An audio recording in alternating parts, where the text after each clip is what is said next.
Corinthians has advanced negotiations with Chelsea to sell the 16-year-old left-back Denner. A meeting this Wednesday could seal the agreement. Even if he is sold now, Denner will only be able to play for the English team after turning 18 in February 2026. The transfer is being closed at €12.5 million. With €8 million fixed to Corinthians and another €4.5 million bonuses if the young man meets goals. Initially, the Corinthians management had no interest in negotiating Denner at this time. However, the club understood that there was a real risk of losing the player to another Brazilian club for a much lower amount. For the national market, the termination fine is 2,000 times the salary.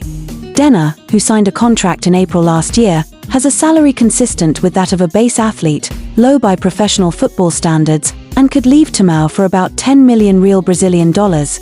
Since last year, Corinthians has been trying to renew Denner's contract with a salary increase, but has not reached an agreement with the athlete's representatives. He is managed by Giuliano Bertolucci, a businessman who has about 78 million real Brazilian dollars to receive from Timão.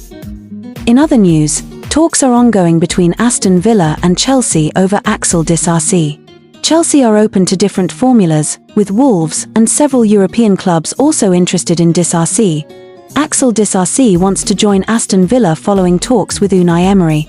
A deal now hinges on Chelsea and Villa reaching an agreement. According to reports, the French international has already agreed to personal terms with Axel Disasi.